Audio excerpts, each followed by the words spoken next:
Voilà.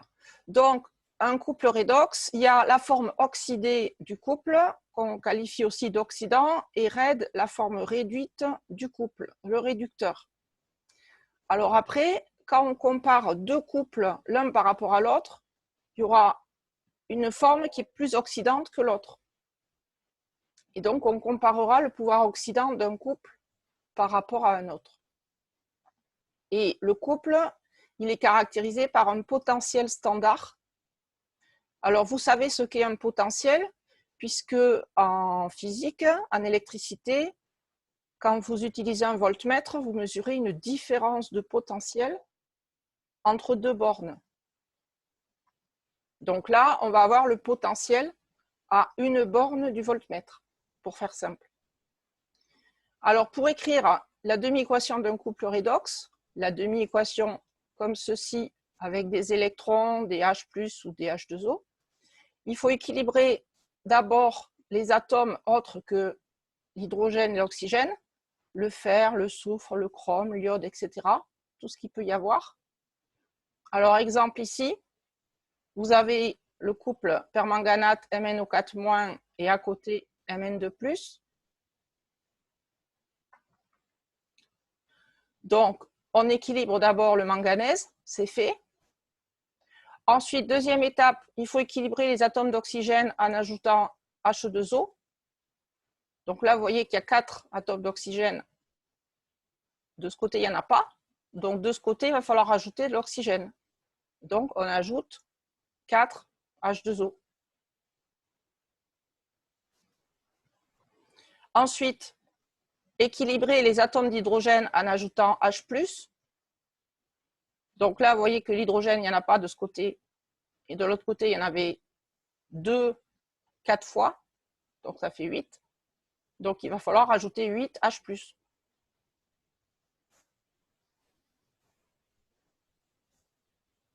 Alors, je vous fais remarquer que dans les solutions aqueuses, quand on parle d'un acide, une espèce acide, souvent, au lieu d'écrire H+, on écrit H3O+.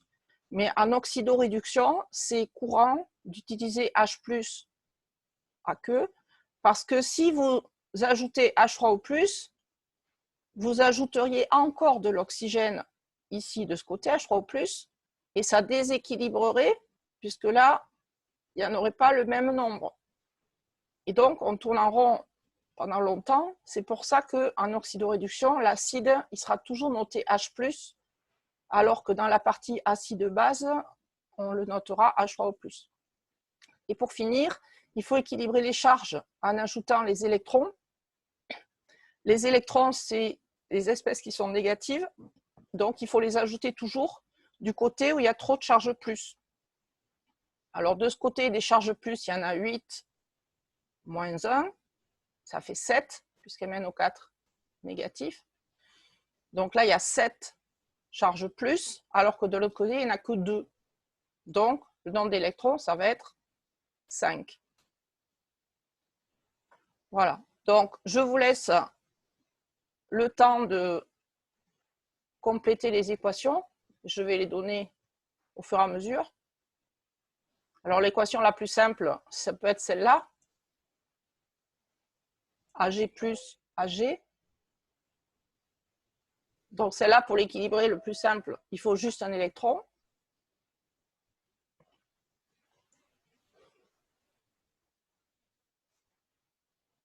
Donc, un électron forcément du côté où il en manquait. Et les espèces où il y a uniquement le métal, comme Fe3+, Fe2+, cette espèce-là, c'est très simple à équilibrer puisqu'il n'y a que des électrons qu'on doit ajouter. Donc ici, un seul électron.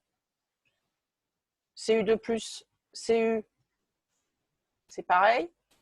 Donc ce qui change, c'est uniquement les charges. 2 électrons. Le fer, toujours 2. Et le zinc, encore 2. Alors d'autres formes qui sont à peu près simples, par exemple I2, I-, là vous voyez qu'il faut équilibrer d'abord l'iode, c'est les espèces autres que H et O. L'iode, là il y en a 2, Donc, il va falloir mettre 2 atomes d'iode de ce côté-là. Et ensuite, on équilibre les charges. Donc, 2 atomes d'iode, 2 I- et 2 électrons.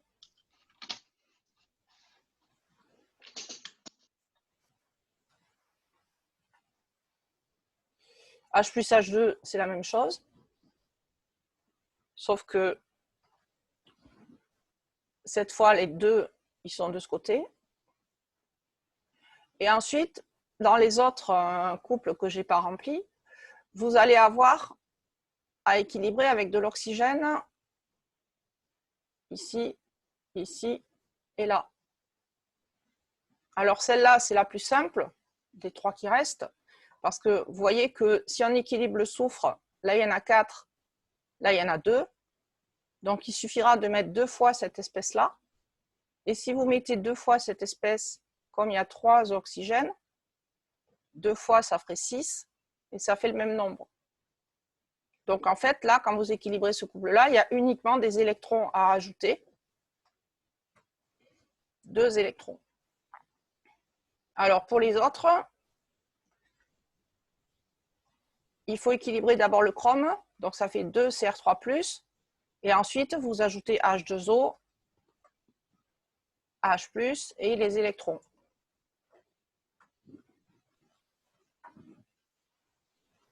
Alors la forme oxydée, ça va toujours être celle qui est à côté des électrons, c'est-à-dire celle qu'on a avant le slash. Donc toutes ces formes-là, MnO4-, Cr2O7-2-, O2, Ag+, Fe3+, toutes ces formes qui sont à gauche, ce sont les oxydants des couples, et toutes celles qui sont de l'autre côté, ce sont les réducteurs ou formes réduites. Est-ce que vous avez des questions sur cette partie-là? Sinon, je continue.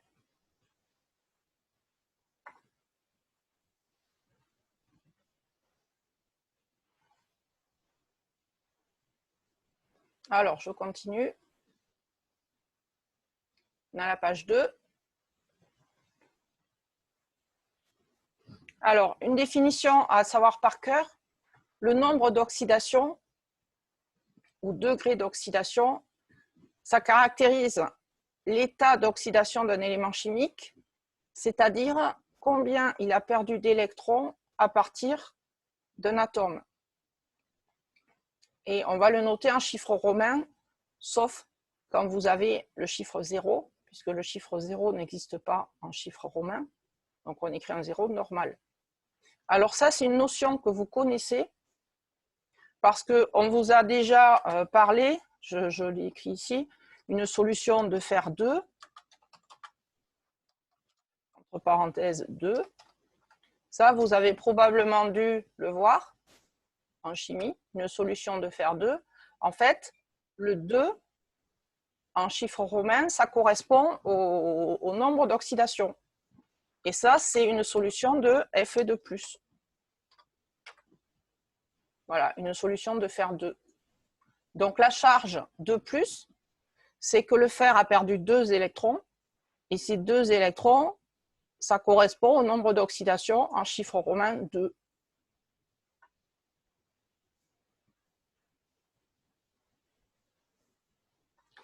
Alors, activité. Donc, vous allez me répondre avec conversation pour une proposition. Donc, il faut calculer le nombre d'oxydation du fer dans Fe3+. Allez-y, j'attends que vous répondiez. Qu'est-ce que vous proposez? Donc, en fait, il faut dire combien d'électrons a perdu le fer et l'écrire en chiffre romain. Voilà, Elisa, gagné. Donc, c'est 3 plus 3. Donc, le plus, ce n'est pas obligatoire. Hein. Plus 3, car Fe3+, a perdu 3 électrons à partir de l'élément fer Fe qui est neutre. Donc, le suivant, si vous avez compris, ça devrait aller très vite. Nombre d'oxydation du fer dans Fe2+.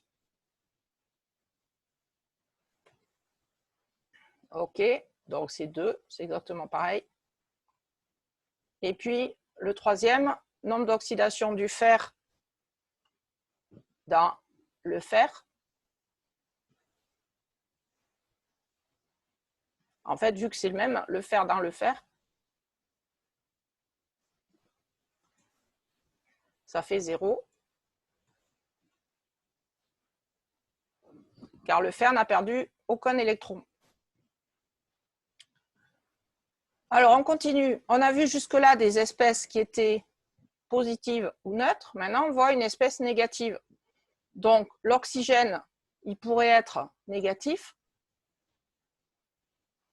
Et donc, le degré d'oxydation de l'oxygène, c'est pas 0 ici, hein, c'est l'oxygène.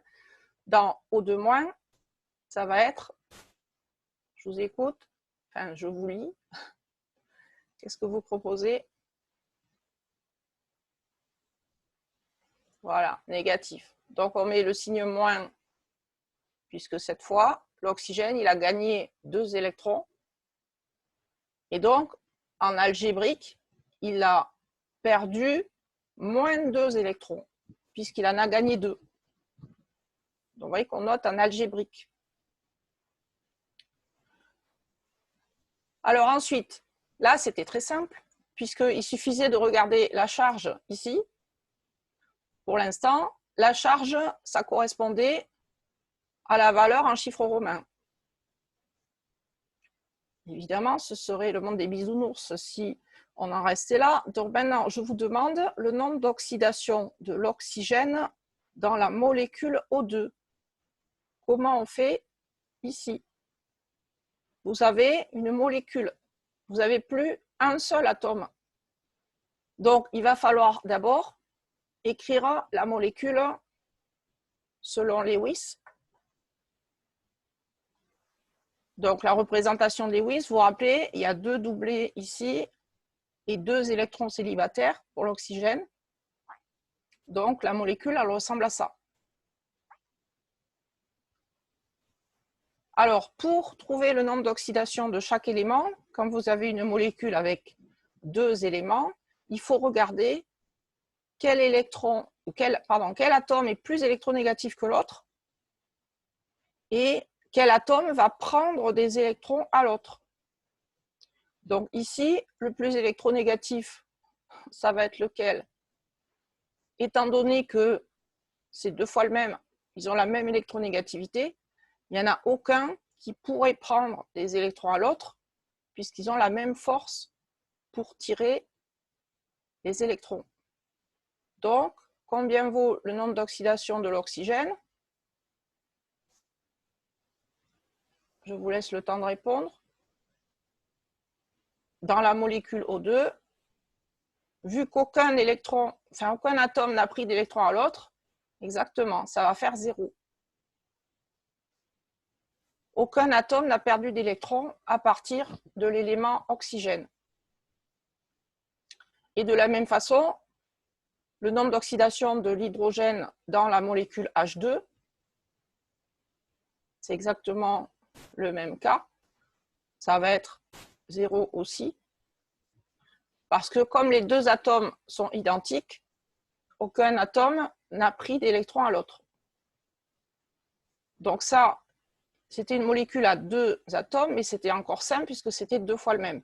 Maintenant, on va passer à une molécule HCl où vous avez des atomes différents. Donc la molécule, il va falloir d'abord l'écrire avec le modèle de Lewis. Donc ça, vous savez le faire. L'atome d'hydrogène, il a un seul électron, un seul point ici. Et l'atome de chlore, lui, il a 7 électrons de valence. Donc 7 électrons, vous avez 3 doublés, chaque doublé fait 2 électrons, et puis un électron célibataire. On relie une liaison covalente ici. Donc voilà la molécule HCl. Donc maintenant, il va falloir savoir quel élément est plus électronégatif que l'autre. Vous avez l'hydrogène qui est complètement à gauche dans la classification et le chlore, il est à droite. Et vous savez que l'électronégativité, elle augmente sur une ligne. Donc, quel élément entre le chlore où l'hydrogène est plus électronégatif, c'est ça, le chlore. La preuve, c'est que... Ah, Alexandre s'est trompé. Alexandre, c'est le chlore qui est plus électronégatif. La preuve, c'est qu'on dit le chlorure d'hydrogène. Donc, quand on dit chlorure, c'est qu'il est négatif. Donc, le chlore est plus électronégatif que l'hydrogène. Donc, là, c'est une convention. Il y a un chimiste qui a dit au début, on va utiliser ça, et les autres ont gardé. Donc, par convention, pour déterminer le nombre d'oxydations dans une molécule, on considère tout se passe comme si l'élément électronégatif enlevait les électrons à l'autre élément. Donc, la molécule HCl, comment on va la modéliser en fait? On va l'assimiler. C'est comme si l'électron ici, il avait été enlevé et capturé par le chlore. C'est comme s'il se doublait, on va appeler l'analogie du pont-levis, se doublait, il basculait, il se retrouve ici, et le chlore a récupéré un électron, l'hydrogène en a laissé partir un. Alors je dis, la molécule, elle est assimilée, parce qu'en fait, la molécule, elle existe. La liaison, elle y est toujours. On n'a pas cassé ici. Dans la molécule, la liaison existe. Mais pour trouver le nombre d'oxydation de chaque élément, on va considérer que, comme le chlore est plus électronégatif, il aurait pu enlever l'électron à l'hydrogène, et donc le H, c'est comme si c'était H+, et le chlore, c'est comme si c'était Cl-. Donc finalement, le nombre d'oxydation de H dans HCl, ça va être +1, parce que tout se passe comme si l'hydrogène s'était fait prendre un électron par le chlore. Je parle au conditionnel, puisque dans la molécule HCl, la liaison existe, l'hydrogène ne s'est pas fait prendre l'électron, mais on va le compter comme ça. Donc maintenant, question que je rajoute, quel est le nombre d'oxydation du chlore dans HCl? À vous, qu'est-ce que vous proposez?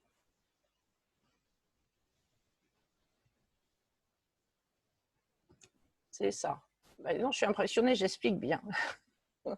Ça marche. Donc effectivement, le nombre d'oxydation du chlore dans HCl, c'est -1. Tout se passe comme si le chlore avait récupéré un électron de l'hydrogène.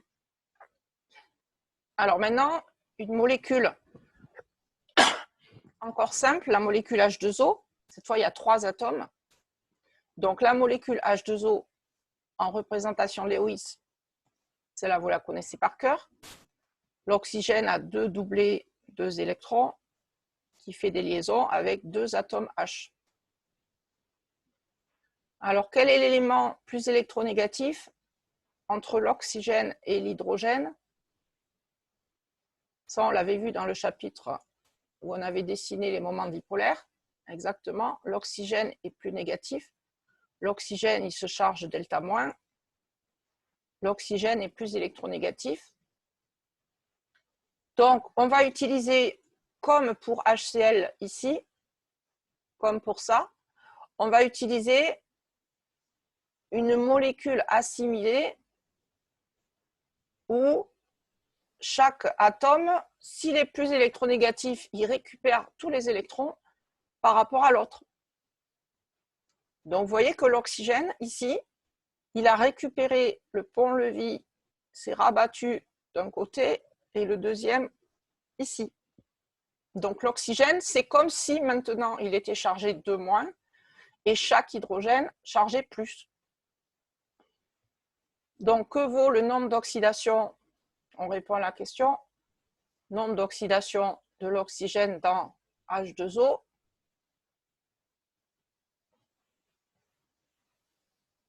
C'est ça, moins 2. Et l'hydrogène, ce sera plus 1. Alors, question de Corentin. Pourquoi dans HCl, on peut dire que H a perdu un électron? Alors, bonne question. C'est une convention ici. Par convention, on va imaginer que tout se passe comme si. Il fallait qu'on trouve une façon d'exprimer des valeurs et on a choisi comme si c'était une vraie charge. Alors qu'en fait, on a compris que la charge est partielle puisque le delta, il vaut que 0,17. Donc, c'est une charge, une liaison ionique à 17%, ce n'est pas une liaison ionique pure. Donc, Corentin, c'est une convention. On choisit de dire le plus électronégatif, c'est comme si il prenait tous les électrons et l'autre se laisse prendre les électrons. Voilà, c'est une convention. C'est bon pour vous? Ok, je continue. Alors, le suivant, c'est le nombre d'oxydation de Mn, le manganèse, dans le permanganate. Alors là, je n'ai pas dessiné la formule de Lewis. Je vais vous le montrer avec un calcul.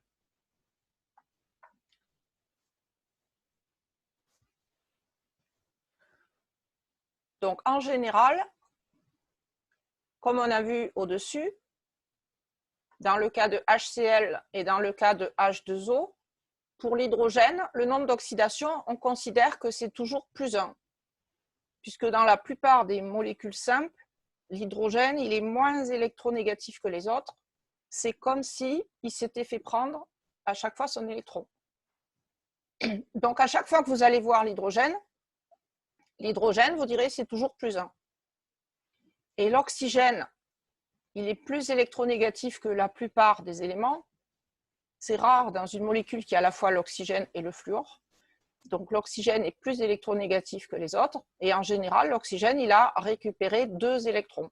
Donc, l'oxygène, il est moins 2. Je dis en général parce que dans le cas particulier qu'on a vu au-dessus, nombre d'oxydation de l'oxygène dans O2, en fait, c'était 0. Puisqu'il était lié 2 fois avec lui-même. C'était 2 fois le même. Mais quand c'est une autre molécule, comme H2O ou MnO4-, le plus électronégatif, ça va être l'oxygène.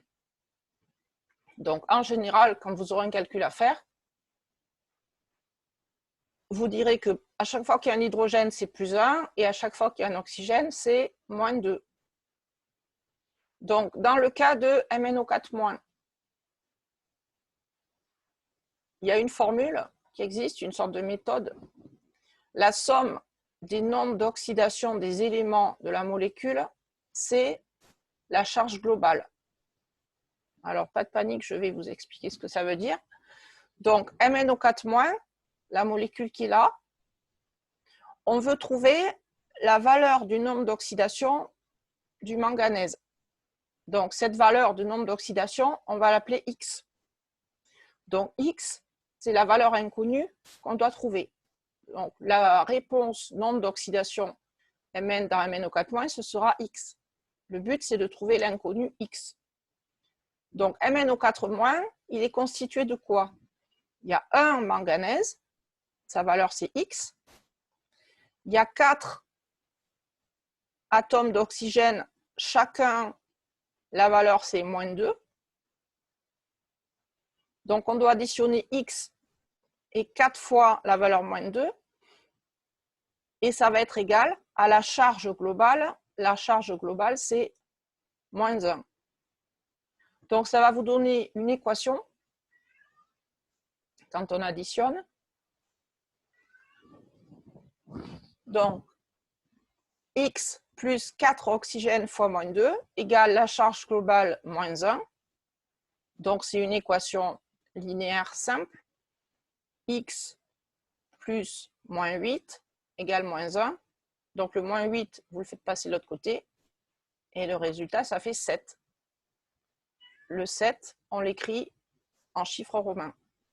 Donc la réponse, le nombre d'oxydation, ça fait 7.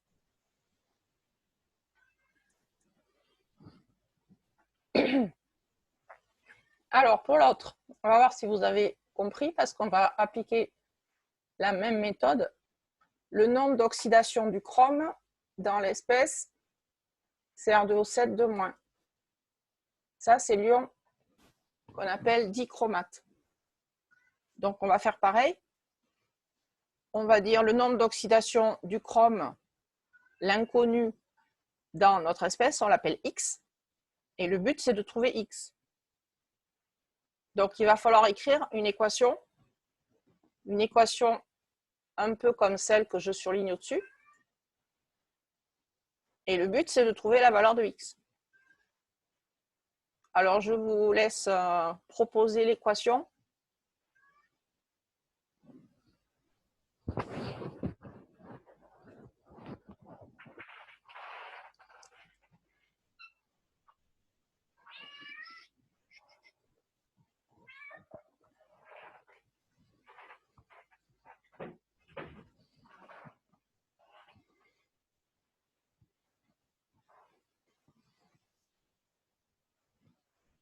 Alors, pas de réponse. Alors, qu'est-ce qu'on doit faire? On doit additionner. Ah, ça y est. 2x plus 7 fois moins 2 égale moins 2. C'est ça. Donc, Steven, après, essayez de trouver x plus vite que les autres. Donc, quand vous additionnez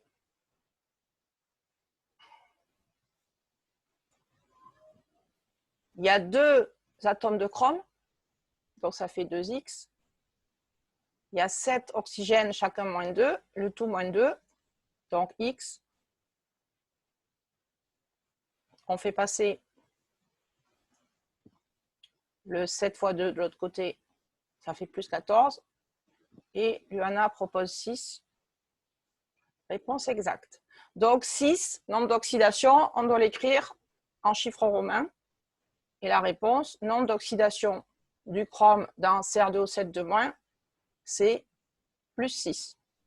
Le plus est facultatif. Hein. Je le mets parce que des fois c'est plus, des fois c'est moins. Donc quand on le met à chaque fois, on est sûr de ne pas se tromper.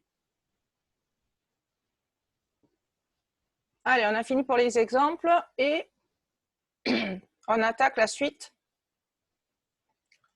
La formule de Nernst, qui est une formule assez compliquée. Mais l'avantage, c'est qu'on va la simplifier. Donc, on considère une demi-réaction redox de cette façon-là. Alors, pas de panique, cette équation ici, ça correspond aux équations qu'on avait dans ce tableau. D'accord? Donc, on a la forme oxydée, ox, ça va être ça, et la forme réduite, ce sera ça. Mais j'ai rajouté des coefficients stoichiométriques, ce qu'on appelle nu-ox ou nu-red. Là, vous avez un coefficient 2. Là aussi, un coefficient 2. Ici, vous avez un coefficient 2 devant la forme oxydée. Donc, les coefficients, ça va être des valeurs entières. Ici, ce coefficient, c'est par exemple 1, 2, 3. Le nombre d'électrons. Et là, c'est la forme réduite avec le nombre d'électrons de la forme réduite. Donc, nu-ox, nu-red, ce sont les coefficients stoichiométriques entiers minimum pour les espèces dans le couple. Et n, c'est le nombre d'électrons. Donc, l'exemple le plus simple possible, ici, vous avez le coefficient nu-ox, on ne l'écrit pas puisque c'est 1. 2 électrons, n égale 2. Et nu-red, on ne l'écrit pas puisque c'est 1. Voilà, donc vous voyez que ces valeurs nu-ox, nu-red, c'est un coefficient qui est devant soit la forme oxydée, soit la forme réduite. Et le n, c'est un entier. Ici, n égale 2. Et ce n, on va le retrouver dans la formule ici. Alors, comme j'ai dit précédemment, un voltmètre permet de mesurer une tension qu'on appelle aussi différence de potentiel entre deux points du circuit. Et le potentiel, c'est la valeur qu'on aurait à chaque borne du voltmètre. Donc on appelle E le potentiel qui correspondrait au système où on a à la fois la forme oxydée et la forme réduite. Exemple, ici, vous avez un morceau de fer solide qui est plongé dans une solution qui contient Fe2+. Donc vous avez les deux espèces, le morceau de fer avec Fe2+, dans la solution. Donc si vous avez à la fois les deux formes du couple, oxy-red, Nernst, c'est un chimiste, il a réussi à mettre en équation ça, qui est compliqué, ce n'est pas celle que vous aurez à retenir. Ça, c'est le début de la démonstration. Donc, E égale E0. E0, c'est ce qu'on appelle potentiel standard d'un couple. C'est une valeur numérique qu'en général, on va toujours vous donner. Les E0, ça correspond aux valeurs qui étaient dans le tableau ici, en volts. Ce ne sont pas des valeurs à retenir. C'est des valeurs qu'on va utiliser ensuite. Donc E0, ça se prononce potentiel standard. 0 se prononce standard. Potentiel standard du couple ox-red. Et à ça, vous ajoutez RT sur NF avec N, le nombre d'électrons. Donc N, ça va être un entier. Dans ce cas-là, N, ce serait 2. D'accord? N, c'est toujours un entier. Et RT et F, ce sont des constantes. R, on l'a déjà vu, la constante des gaz parfaits, dans PV égale nRT. Alors, ce qui est amusant dans la relation de Nernst, c'est qu'on utilise la constante des gaz parfaits, même si dans le couple, vous avez une forme en solution aqueuse et une forme solide. Alors là, je vous avoue, je n'ai jamais compris comment Nernst avait pensé à rajouter la constante des gaz parfaits dans une formule où on n'utilise que des solides ou des liquides. Bon, en tout cas, ça marche. Donc, ensuite, T, la température absolue en Kelvin. Et F, c'est une valeur numérique, le Faraday, la charge de 1 mol d'électrons. Un Faraday, c'est 96 500 coulombs pour 1 mol. Voilà, la charge en coulombs de 1 mol d'électrons. Alors, si on fait l'application numérique, les valeurs R, T et F, elles auront toujours la même valeur. Et donc, dans l'application numérique, ce n'est pas la peine de retaper toujours ce calcul. On peut le simplifier. Ce sera la valeur qu'on verra après. Et ensuite, la deuxième partie de l'équation, c'est ln, logarithme népérien. Vous savez, c'est le réciproque de l'exponentielle d'un terme. C'est le rapport au numérateur, l'activité de la forme oxydée. Alors, vous vous rappelez, je vous ai dit de réviser le chapitre 1, ce qu'on appelle une activité. L'activité d'un solide, c'est 1. L'activité d'une espèce en solution aqueuse, c'est la concentration, mais sans l'unité, puisqu'on divise par 1 mol par litre. Donc, c'est la valeur de la concentration en mol par litre. Pour un gaz, c'est la pression partielle en bar. Et pour le solvant, H2O, c'est 1. Donc, vous devez remplacer ici l'activité. Le plus souvent, ce sera la concentration, à la puissance nu-ox. Nu-ox, c'est le coefficient stoichiométrique. Alors, quand on a de la chance, ici, le coefficient, c'est 1. Donc, dans l'expression nu-ox, puissance 1, c'est même pas la peine de l'écrire. Mais si jamais vous avez un coefficient 2, ça peut vous faire un carré. Donc, il ne faut pas oublier ça. Donc, on doit toujours diviser la forme oxydée, ox, c'est le premier côté du couple, divisé par la forme réduite, le deuxième. OK? Alors, l'inconvénient du logarithme népérien, ln, c'est qu'on est obligé de le faire à la calculatrice parce qu'on n'a pas des valeurs simples. Et donc, Nernst a pensé à ça.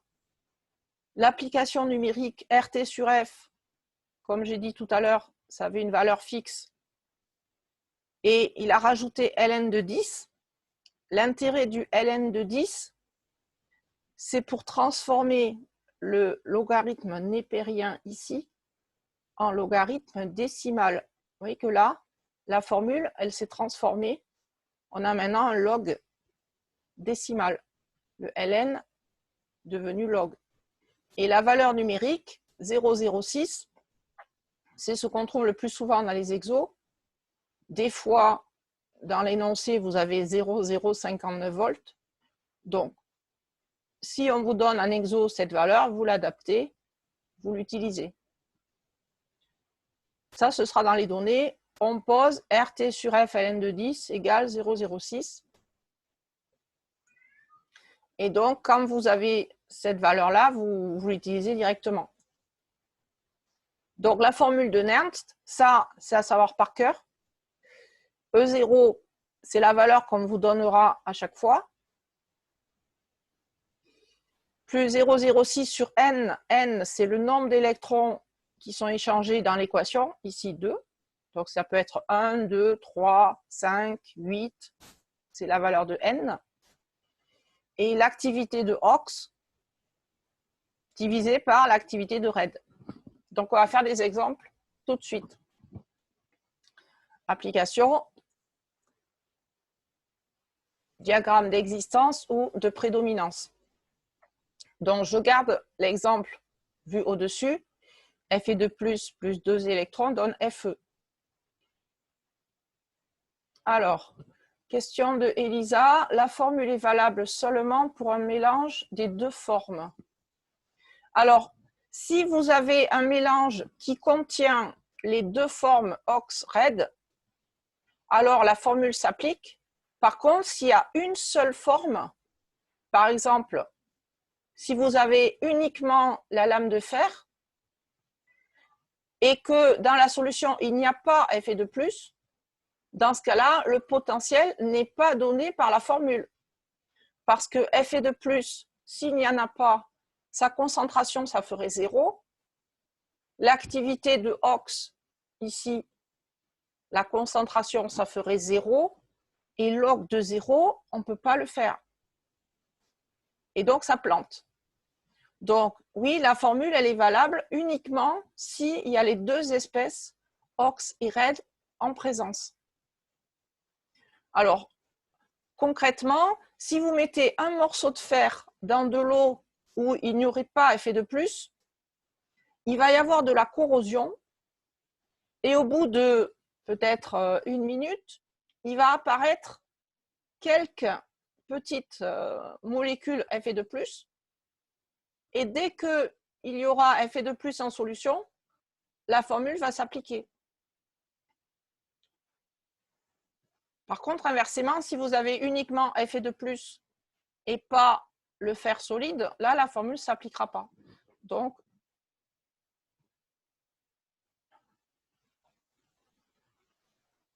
alors, Corentin, dans le log, c'est en puissance. C'est une puissance, là.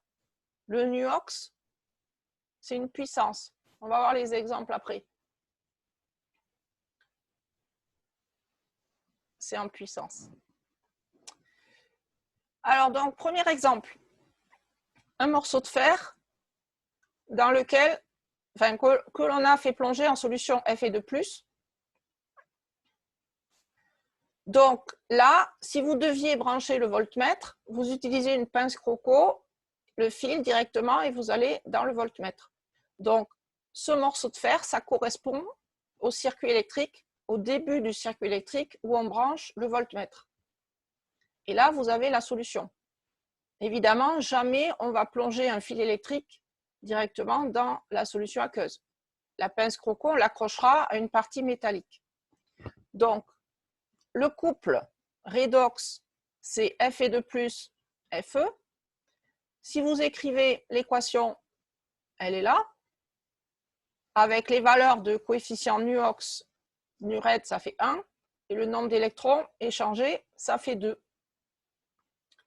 Donc, quand on va remplacer dans la formule de Nernst, ça va vous donner E égale E0. C'est une valeur qui est définie. Je ne sais plus combien elle vaut celle-là. Fe2 plus Fe. Hop. Fe2 plus Fe. Ça fait moins 0,44 volts. Okay, donc ça, c'est une valeur qu'on va vous donner à chaque fois. Donc ça, c'est moins 0,44 volts, c'est une constante, plus la formule là, 0,06 sur n, n égale 2 électrons, log 2. Alors, vous avez l'oxydant au numérateur, Fe2+, c'est une espèce ionique, donc c'est la concentration de Fe2+, à la puissance du coefficient stoichiométrique qu'on n'a pas écrit parce que c'était 1. Donc, ça fait Fe2+, puissance 1. Et on divise par la forme réduite en bas, l'activité. Fe, c'est le morceau de fer, c'est un solide. Donc, l'activité du solide, ça fait 1. Et c'est 1 à la puissance 1. Donc, ça fait 1 directement. Donc, vous voyez que la formule de Nernst, on va toujours l'utiliser de façon simplifiée. On ne va jamais avoir l'expression littérale avec des activités, des NuOx, etc. Vous remplacerez directement par les expressions. Et à partir de là, on va pouvoir tracer ce qu'on appelle des diagrammes d'existence ou de prédominance. Donc, sur un axe, ici horizontal, de potentiel, axe E en volts, on va chercher la limite où on a d'un côté la forme oxydée, de l'autre côté la forme réduite. C'est un peu comme dans les acides-bases, quand vous traciez un axe de pH, la valeur du pKa, la forme acide du côté des petits pH et la forme basique du côté des plus grands pH. C'est similaire. Donc là, c'est un axe de potentiel. Alors, c'est quoi la différence entre existence et prédominance? Ce qu'on appelle existence, c'est dans le cas des solides. Puisque le solide, comme on a vu que l'activité du solide, ça fait 1, peu importe qu'il y ait 1 gramme de fer ou qu'il y ait 2 kilos, ça fera exactement la même valeur. À partir du moment où le morceau de fer existe, alors l'activité fait 1. Donc, on appelle ça un domaine d'existence parce que même s'il y a un atome de fer solide, ça suffit. Ce n'est pas une prédominance. Prédominance, ça veut dire qu'il y en a un qui est majoritaire sur un autre. Et dans le cas d'une espèce en solution ionique, Fe2+, là, on va parler de prédominance. Alors, la valeur ici, cette limite, cette fois, comme il y a une existence d'un côté et une prédominance de l'autre, on appelle ça une limite d'existence. Il suffit que le solide existe et qu'il y ait un atome pour que ça définisse la limite d'existence. On verra tout à l'heure, quand vous avez deux formes ioniques, Mn2+, et MnO4-, les deux formes sont ioniques. La limite, on dit que c'est prédominance, parce qu'il n'y a pas de solide. Donc ça, c'est tout à l'heure. Alors, que vaut la limite d'existence? Quelle est la valeur du potentiel quand on est à la limite d'existence?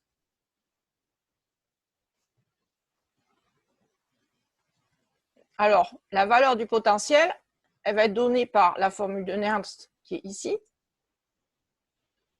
Et donc, quand on fait l'application numérique, il va y avoir le E0 qui est connu et qui vaut moins 0,44 volts.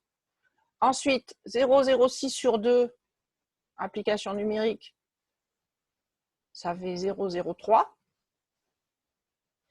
Et puis, log 2, la concentration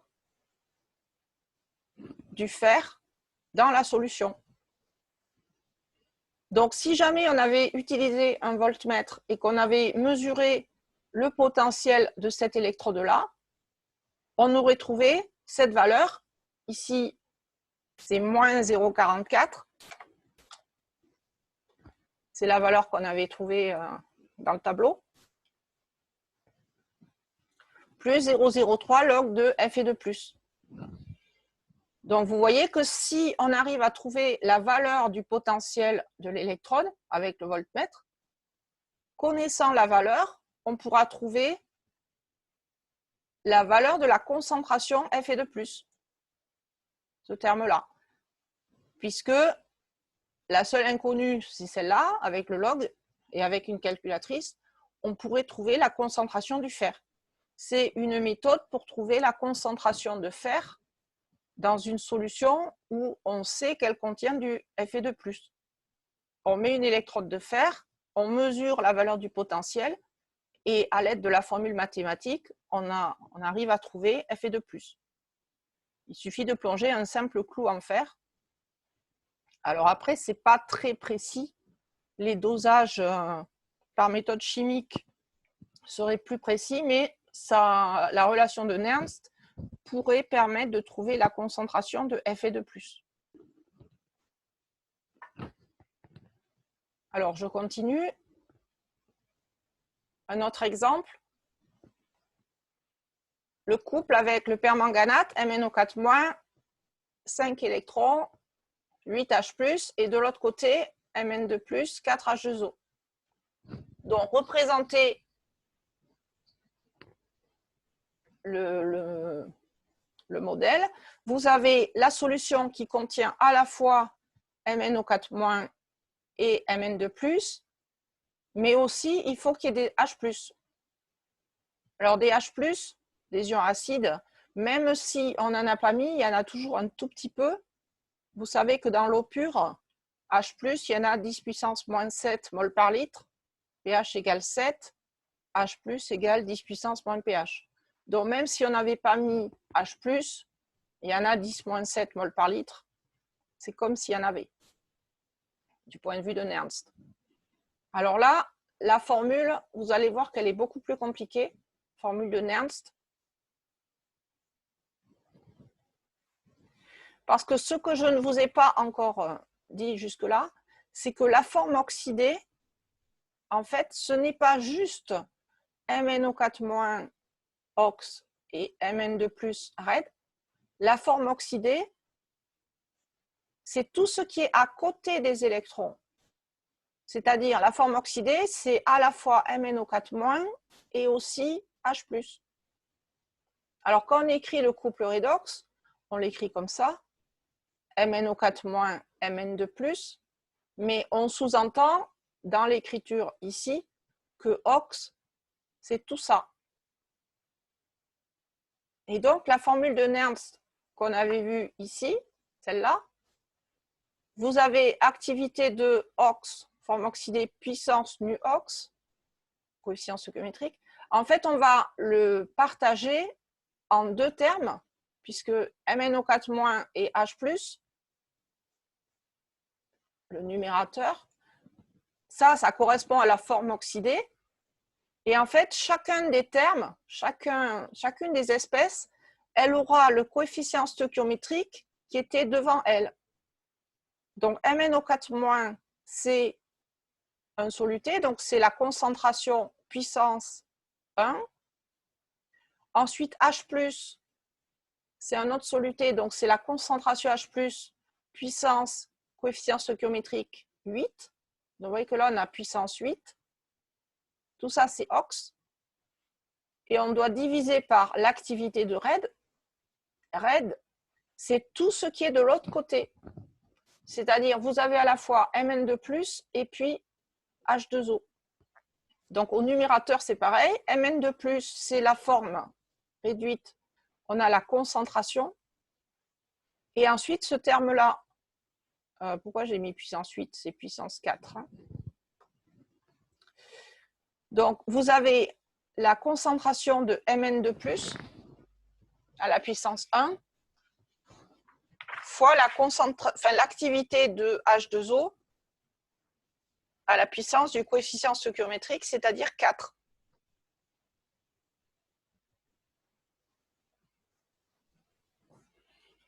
Alors, de toute façon, rassurez-vous, ce terme 1 puissance 4, on ne l'écrit pas. On met directement Mn2+. Alors, sur l'axe de potentiel,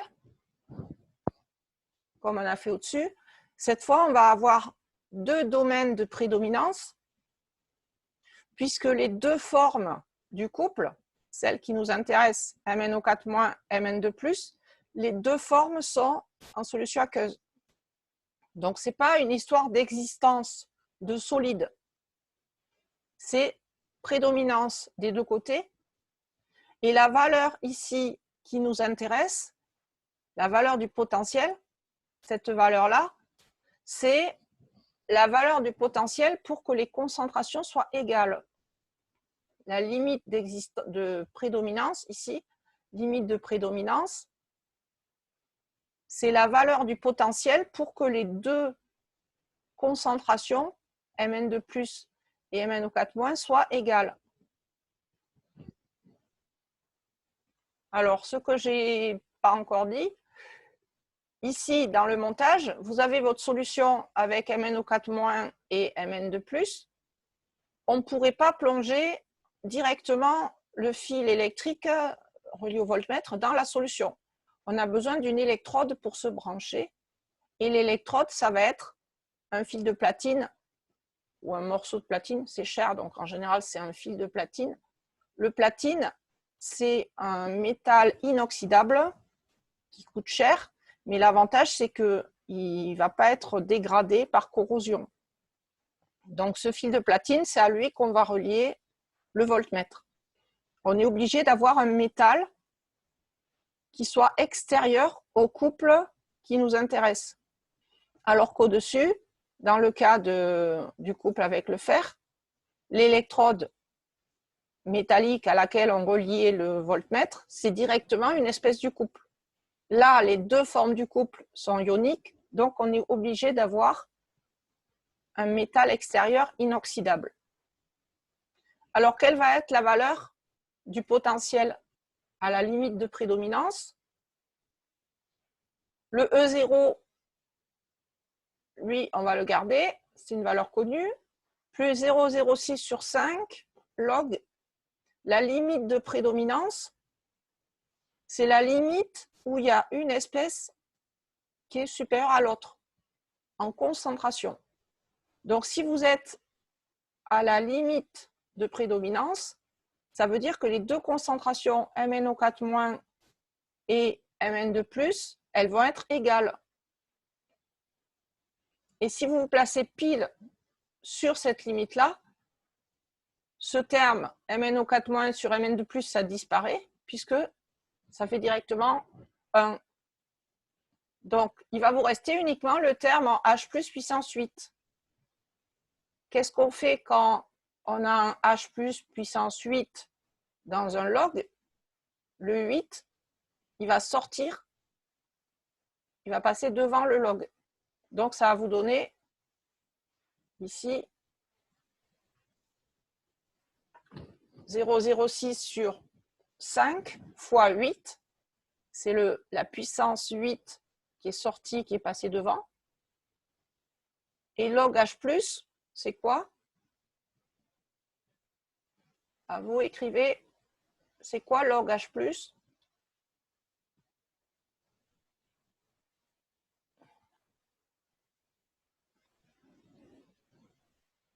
Dans quel terme on utilise log H+? On a pH égale moins log H+. Et donc, log H+, effectivement, Nicolas, c'est moins pH. Donc, si vous remplacez ici, ça va vous faire E0. On remplace le plus log H+ par moins pH. Donc, E0 moins 0,06 fois 8 sur 5 pH. Donc, si vous mesurez le potentiel, ça peut vous permettre de trouver le pH à condition qu'on ait les deux mêmes concentrations ici. Ce n'est pas du tout une méthode pour mesurer le pH. Hein. Voilà. Mais si, on verra ça en TP, qu'on peut utiliser le potentiel pour suivre un dosage de MnO4-, Mn2+, par un autre couple. On verra ça en TP. Donc voilà pour la relation de Nernst. Et on va en profiter pour faire la suite. Les types d'électrodes. Alors, les électrodes de mesure et de référence. Alors, ce qu'on appelle électrode, c'est une pièce en métal.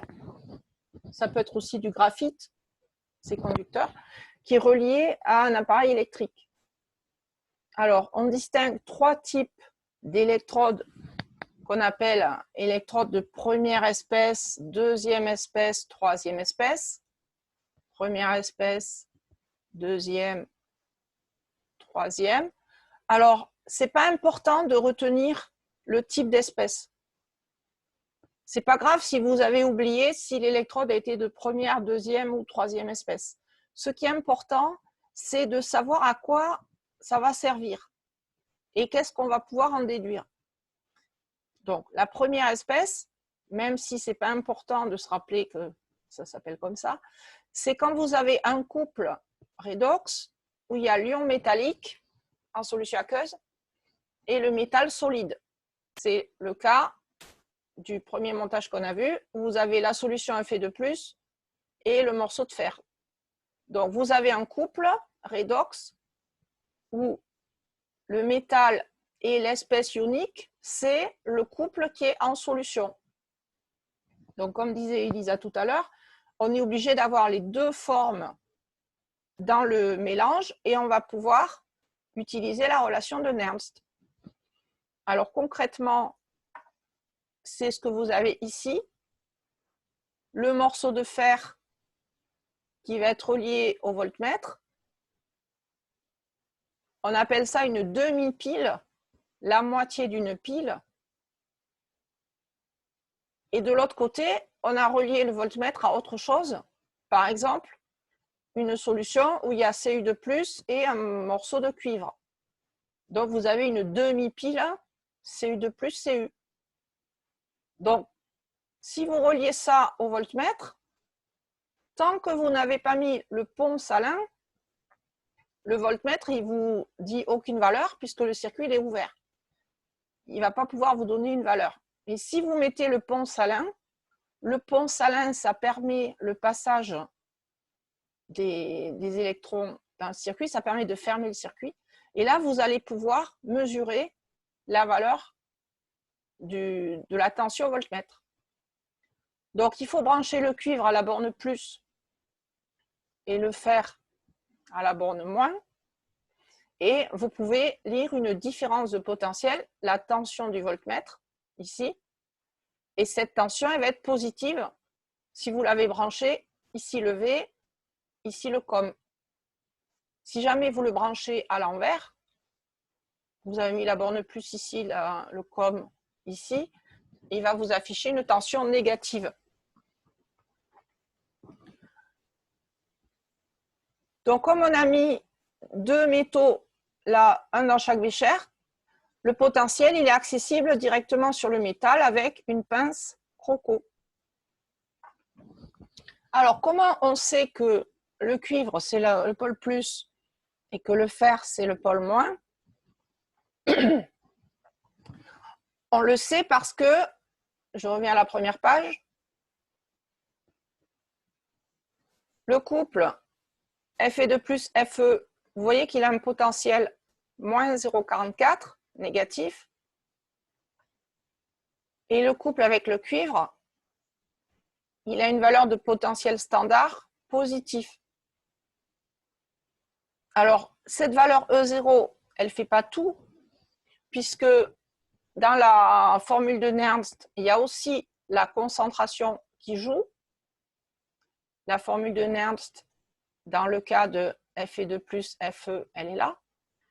Vous voyez que la concentration de Fe2 plus, elle va jouer. La valeur ici, moins 0,44, elle est négative. Et là, vous avez une certaine concentration.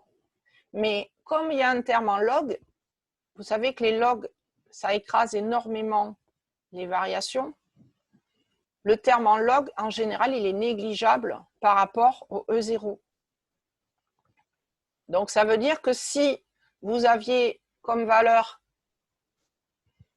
ici E0 plus 0,34, ça veut dire que le potentiel à la borne de cuivre, elle va être de l'ordre de 0,34 volts. Et le potentiel de la borne fer, elle va être aux alentours de moins 0,44 volts. Par exemple, moins 0,46. Quelque chose qui ressemble. La concentration ne suffirait pas à ce que cette valeur, avec le terme en log, dépasse 0,34. Alors, c'est aussi à ça qu'on reconnaît les métaux qui sont nobles. Le cuivre, il a un potentiel supérieur à celui du fer. Et donc, on dit que le cuivre, il est plus noble que le fer. Ça veut dire que le cuivre, il ne subit pas facilement une corrosion. Alors que le fer, il subit facilement la corrosion. Vous mettez un morceau de fer, un clou en fer à l'extérieur sous la pluie, il va rouiller très vite. Alors que si vous mettez un morceau de cuivre, lui, il va mettre beaucoup plus de temps. L'utilisation qu'on fait du cuivre, c'est tous les câbles électriques en cuivre. Ils résistent très longtemps en durée, alors que si on avait eu des câbles en fer, ils auraient rouillé et le signal ne passerait plus. La rouille, ça ne conduit pas l'électricité. Donc, on revient à notre pile. Donc, si vous connaissez la valeur du potentiel, dans le cas du fer, ça va vous donner le renseignement sur la concentration du fer. Donc ça, c'est une électrode de première espèce. Sur le dessin ici, il y a deux électrodes de première espèce, l'électrode de fer et l'électrode de cuivre.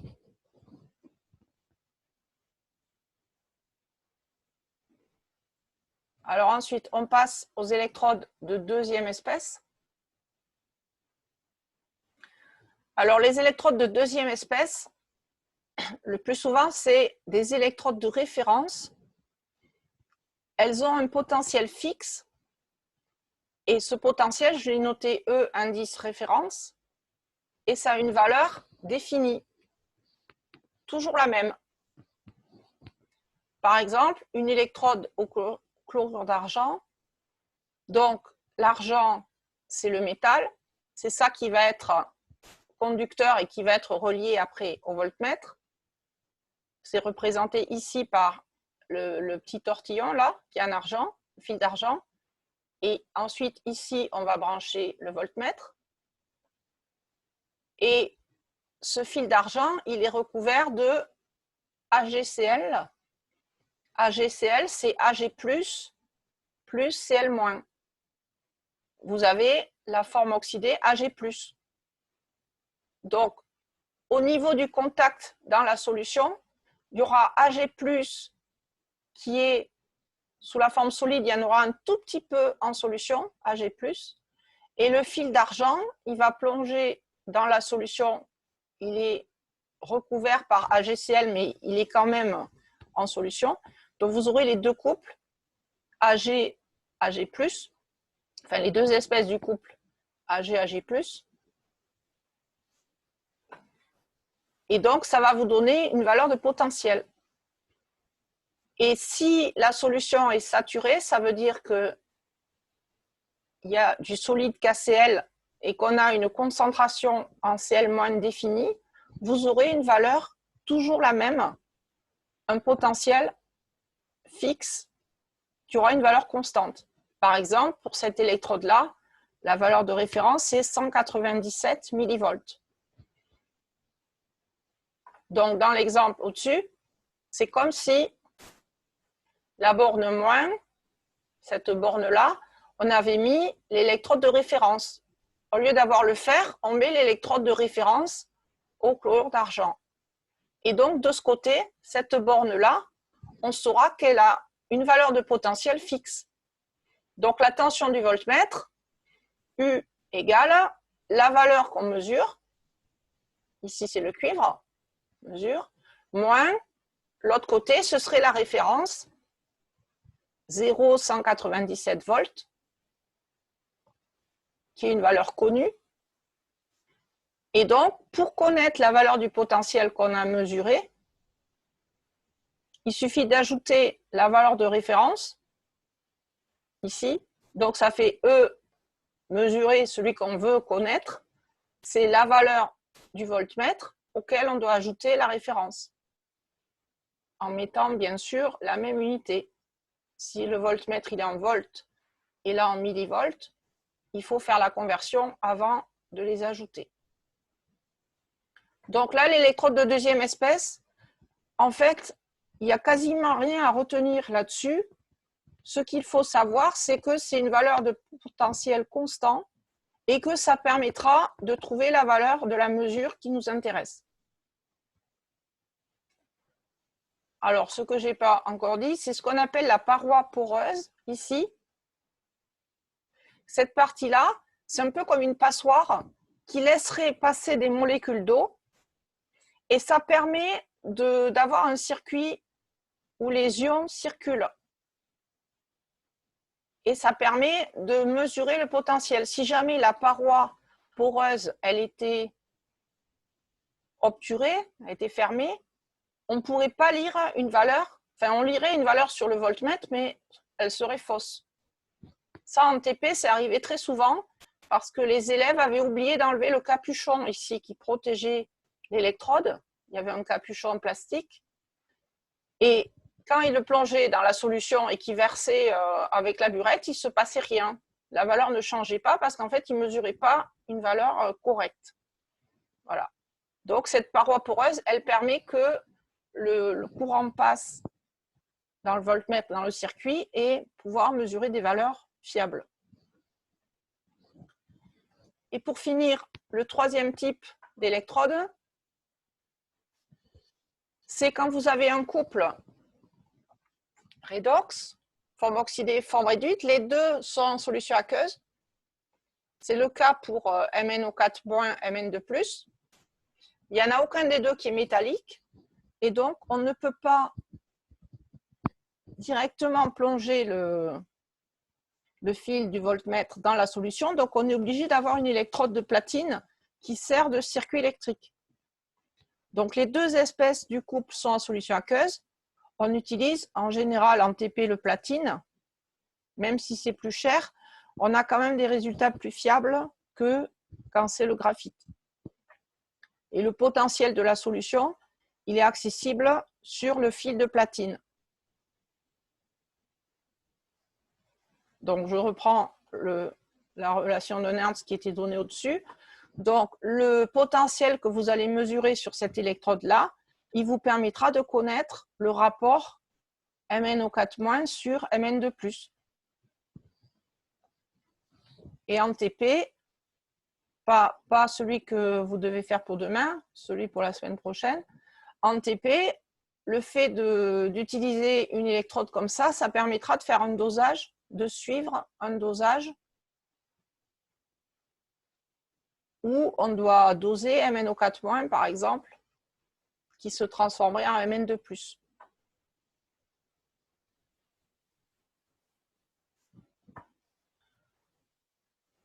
Voilà, j'ai fini cette partie du cours. Je vais vous envoyer tout de suite la correction. Donc, comme ça, vous pourrez le relire tranquillement. Et si vous avez pris des notes, vous pourrez le modifier. Et maintenant, vous pouvez déjà commencer le TP pour demain, puisque dans le TP pour demain sur les piles, il fallait utiliser la relation de Nernst pour répondre à certaines questions. Alors, est-ce que vous avez des questions sur le cours ?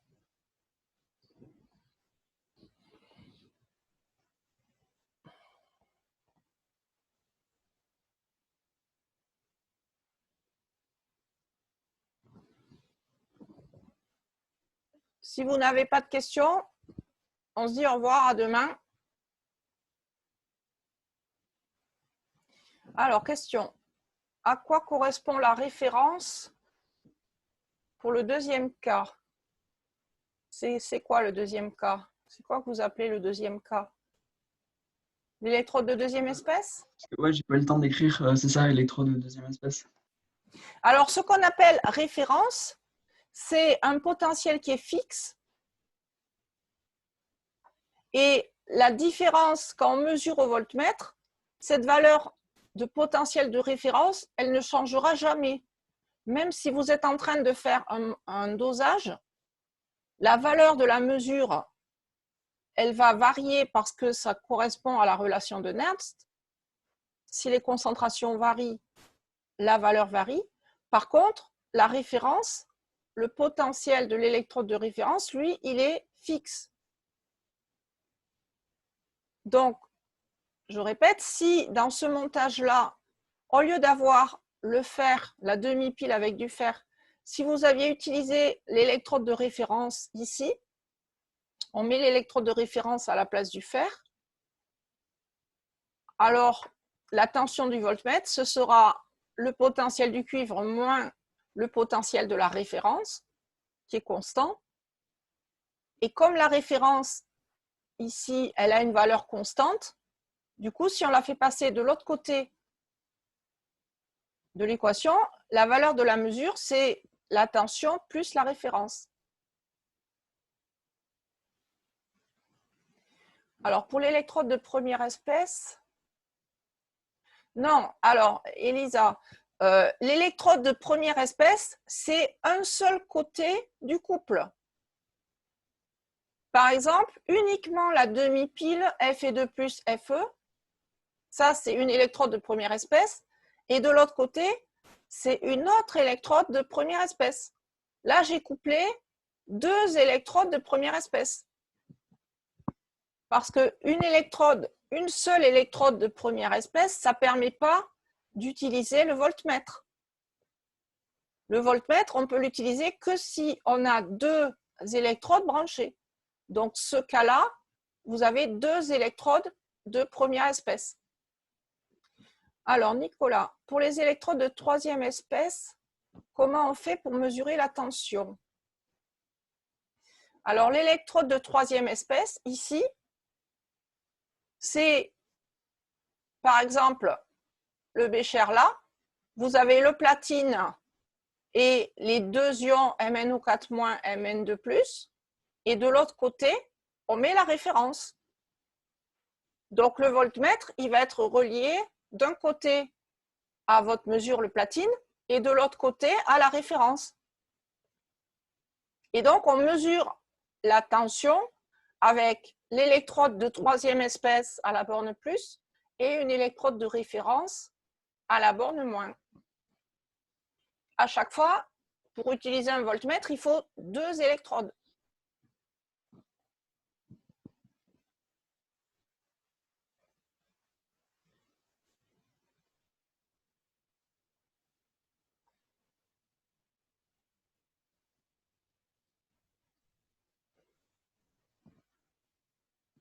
Bon, donc, puisqu'il n'y a plus de questions, je vais couper. Si vous avez d'autres questions, vous pouvez me les envoyer par mail et je répondrai à tout le monde à ces questions-là. Donc, on se dit à demain. Donc, demain, ce sera pour un TP théorique sur la pile Daniel que je vous ai envoyé. Donc, vous pouvez commencer à le chercher. Et demain, sur le même mode de fonctionnement, je ferai les corrections.